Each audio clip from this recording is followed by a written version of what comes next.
It's your DJ Monloco from TejanLoco.com, and we have Nora and Johnny Canales right here. Johnny, you are like a superstar. First of all, let's talk about your singing. How do you get into the singing?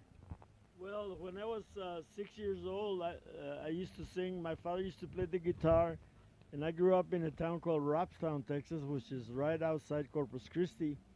And we used to go play in cantinas, and they used to pay us a quarter per song. But at 6 years old, I only sang. And then my dad taught me how to play the guitar. Entonces ya yo comencé a tocar la guitarra, and he played the fiddle, the violin. So it was violin and guitar. So we charged 35 instead of 25 cents a song. So, Okay, and then I hear a rumor that you actually personally known and helped Selena tour to Mexico.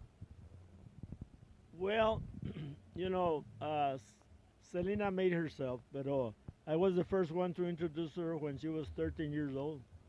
And then from there she took off and took off. And Selena was a very good lady, ¿verdad, baby? And she always came to our show, and she did our show about three weeks before they killed her. So she was always a good fan of ours, and we knew her real well.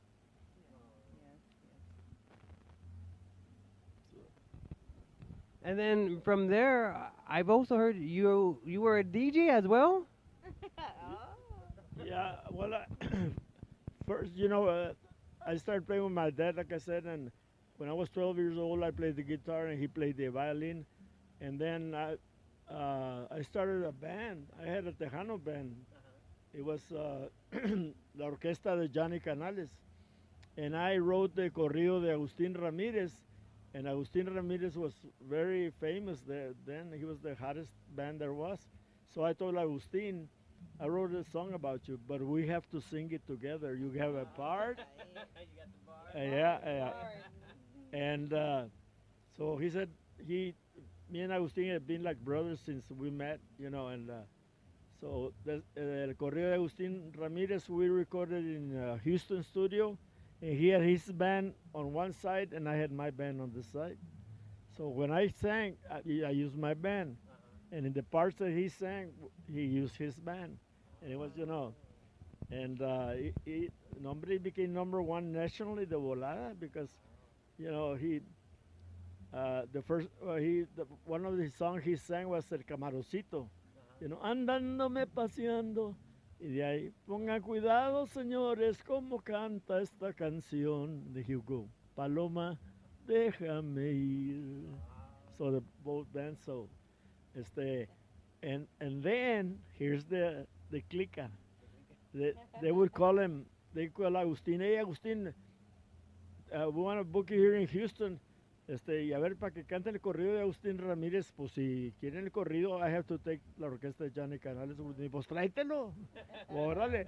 And we had, man, Agustín was, to me, he's the top draw bands Tejanos ever.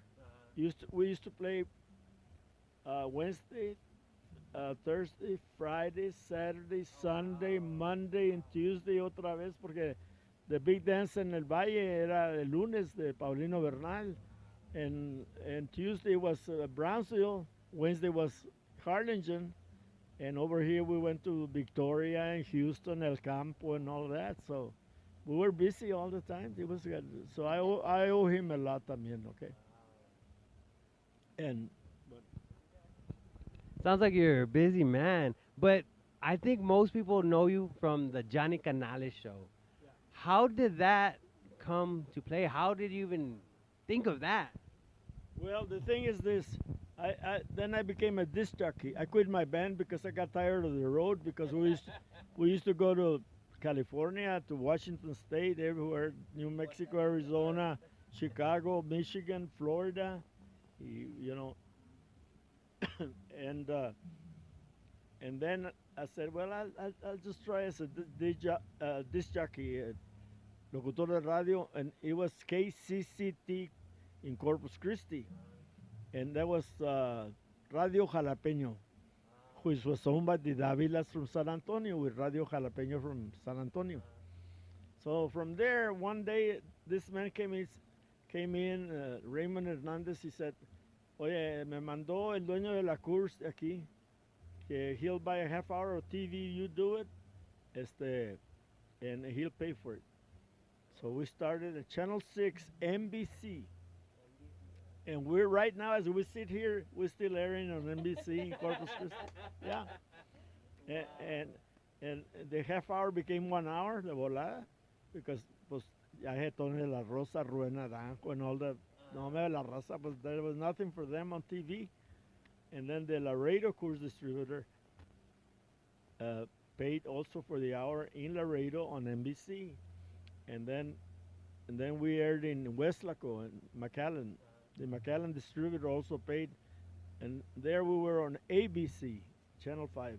No te digo que de gringos me agarraban de volar, pero no era por Johnny Canales, era por lo que le pagaban por la hora.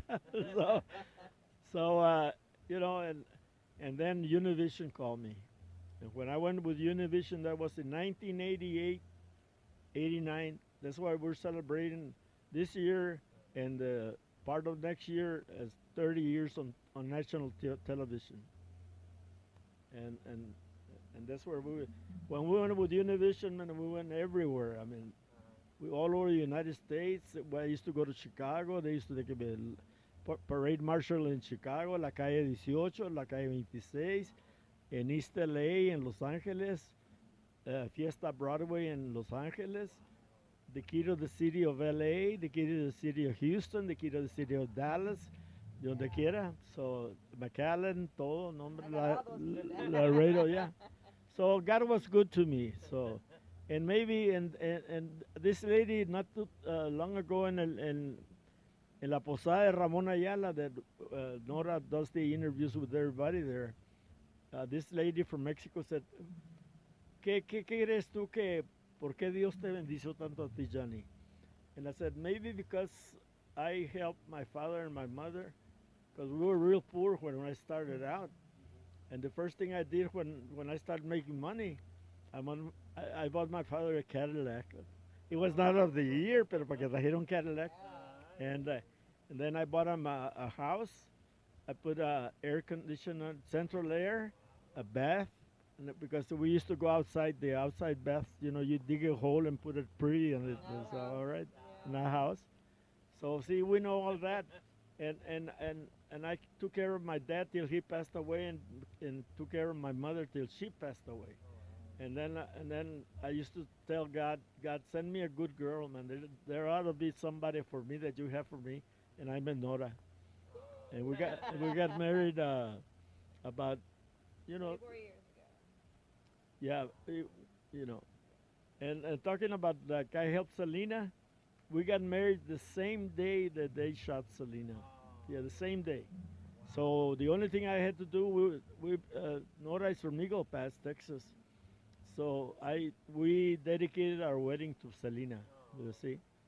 And from there, you know, and then I got Nora to do interviews on my TV show. And one time I said, you know, it's time for you to be in front with me, do the show together. And he said, well, because they were migrant workers. They work with the asadón, you know. And he said, I don't know nothing about the micrófono, you know, the TV. I don't know nothing. I said, well, just think that the microphone is a hole, un asadón. And hombre, al rato lo agarraba así, para arriba, para abajo y todo. And now she turned out to be a very good interviewer. And she has interviewed a lot of people, man, you know. But at one time they called me the Mexican Dick Clark, los gringos. Yeah. And why? Because I used to present new groups that people don't even heard of them. Yeah. And they became big. Yeah. Ahí salió más, Roberto Pulido en la onda tejana. Elida just congratulated me. Yeah. I said, well, dales en la máquina a la gente aquí, you know. Yeah. I will for you, dijo. She was in my show when she was 9 years old. Elida Llavante, yeah. and she's a good lady and a good singer. And we've helped a lot of new bands. You know, La Mafia started with us también, and then in the norteño, Ramon Ayala and a bunch of other uh, Los new huracanes. groups. Yeah, los Los huracanes. Huracanes del Norte, man. I tour with Mexico with them all over, and so that's more or less the story of Johnny Canales. You know, that I'm writing my book. Ya nomás me falta cuánto me pagaban. I don't want to say that. I don't want to remember. No, hombre, no tenemos feria, lo puedo hacer gratis, sí, hombre, ahí va. Pero ahora que tú no, we don't know that word gratis, I don't know. So, Nora, you want to say a few words? Yeah, what do you have for me? You have a question? I do. So I met your daughters out here, and so what do you have planned for them to help them in their career? Because you guys help so many artists, so many Tejano people. Just giving them the opportunity to be on air, be televised, did so much. So, and your daughters are now into the music and pursuing music. What is your goal for to helping them getting to the top? Well, first of all, they're in school. Están yendo a la universidad. They're getting their degrees first. I think that is very important. We always encourage parents to educate their sons and daughters. That's the rule number one. We love music. We all have that passion for music, but sometimes it's not for all of us, right? And I told my daughters, "You're beautiful girls. You're very patient. You're beautiful, but get educated." Digo, your dad is Johnny Canales. He was blessed that people love him and that people respect him, and they made him as their own. And I've been blessed because of Johnny, that he gave me the opportunity to be with him. And for him to show me what I know, it's um an amazing life. You can say that. It's a beautiful journey that I've never thought I would walk. And my daughters have the passion because they lo heredaron, it's been gave mhm. They sing and they play, but I tell them the people open their hearts to certain artists. The people choose who they're gonna love and respect and support. The people are the ones that make an artist be who they are. So it's not up to me, it's not up to Johnny. We're just gonna give them the blessing for them to get educated and then do what their hearts desire. And with God's blessing to all those beautiful people, I hope they open their hearts. I hope they receive our daughters the way they receive all these artists. We humbly ask. Now we're parents, and we're like those parents who would bring their daughters or their sons to the show. Now we're asking the people to give our daughters a chance to make them happy with their music. So as a parent, I can only encourage my daughters to pursue their dream. We're gonna support them. We're gonna give them all the love, all the attention that they need, and we just hope and pray for the people to receive them the way we know who our daughters are, and they have so much love and so much passion for music that they want to make music so they can deliver it to them, and I hope they receive it as much love that it's made of. Yes. Well, is there anything else that you want to add before we head out or before we end the interview? Yeah. What made you be a DJ? How did your career started? I mean, who inspired you to do this? In Spanish, baby, Uh-huh. in Spanish, the answer to that is la necesidad. No, pero ¿qué fue lo que te motivó? ¿Cuándo es más, ¿cuándo empezaste tu carrera? Siéntate aquí. A ver, cuéntame tú a mí. Okay. Hey, primero de todo, American citizen. I'm American citizen. Okay, so my passion is blessing the people with music and people the music that they never heard of or artists like Tristan or Marissa or a lot of the younger artists that they don't get shots or they don't get the airplay or they don't get the time to be exposed because there's many artists out there that's just awesome and people don't know what's out there because they're either in a one state or they're listening to one station or they're watching one channel or one person's playing the same music all the time, or it's just a lot of people. I feel like a lot of people need to be knowledge on what's out there in the So you're world. doing your calling. I'm doing what I love. I love Yeah. the music. I think that God gives you a calling, that gives you, en español es un don. Entonces, Él nos pone esa musiquita, ese mensaje en nuestro corazón. Y cuando lo escuchas y lo oyes y lo haces, es porque fue heredado del cielo. Entonces, lo que tú estás haciendo es de corazón. Actually, I have a question. No, I'm gonna Oh, just kidding, go ahead. okay. So you just got recognized on stage. Yeah. How does that feel? Let's show that award. Oh. How Mira, does? esto es de Diamond Records from here, from Midland. Rubén de Notable, es el singer de Notable, records with them y le dieron a Johnny por su trayectoria ya de 30 años de apoyar a la gente. Of course, I was only 5 when I started. I was only 5 when I started. Cállate. So he's younger than me. So it's beautiful. It's beautiful. And I'm not trying to brag or nothing, but I have over 300 key to the cities and recognitions that in our office in Corpus Christi, and you know, like I said, from the United States and Mexico, you know, and I have one from El Salvador. They gave me, you know, also the government of El Salvador. And of course in Mexico I have the key to Monterrey, Nuevo León, Guadalajara, Saltillo, Coahuila, and Chihuahua, and everywhere, you know, not everywhere, pero la gente de Mexico, like I said, we just started in Televisa in Mexico, and our show is rated #1 in Monterrey, and there's 10 million people around Monterrey. So, you know, like I said, I'm blessed, I know, to be loved by all these people. And when I was on Univision, that I went into El Salvador, Guatemala, Nicaragua. We used to get letters from Chile, Uruguay, Paraguay, every in South Texas, en Colombia. Dicen, aquí en Cali es puro you got it, man. so, see? So see this award? Isn't it beautiful? Since I'm from September, mi piedra es blue. It's a blue. So I'm gonna take it off and make myself a diamond ring. And so the people here in your radio program will know, I got drafted and I served during the Vietnam War. Yes, entonces, what I'm trying to do now is first project that Nora and she's gonna help me with this project. She was also her idea también. We're gonna make a wall. Y la raza de México, another one. No, hombre, like what you call it? It's a muro. It's in English se llama un mira, hombre, made out.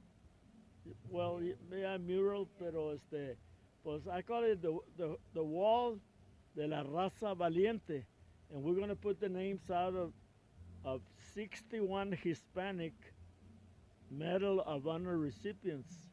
That, you know, the Medal of Honor is the biggest thing you can get from the United States government.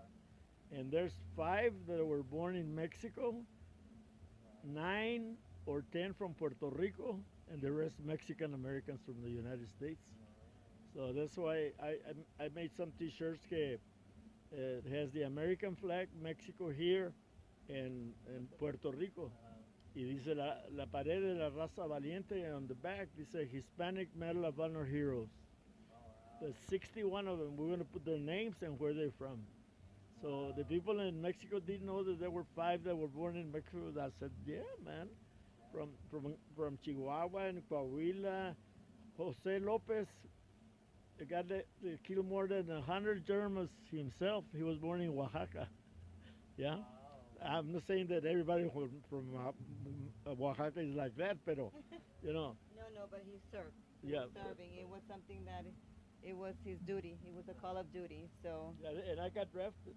I could have gone back to Mexico. I was born in Mexico. You know, when you're born in Mexico, you don't lose your citizenship. But I went to tell Daddy I was gonna start apenas en KCCT radio. I was 17, and I said, Daddy, I got drafted. Sí, apenas voy a comenzar en la radio. Y usted va y preséntese. My oldest brother landed in Normandy in World War II. You know, and he came back to Robstown without a scratch. Man. And he went with General Patton all the way to Germany, and they got Hitler there. So, and my other brother served in the Air Force, and the other one in the Marines, and I served in the Army. So, you know, so we feel good, and I want the Mexican people from Mexico to feel proud.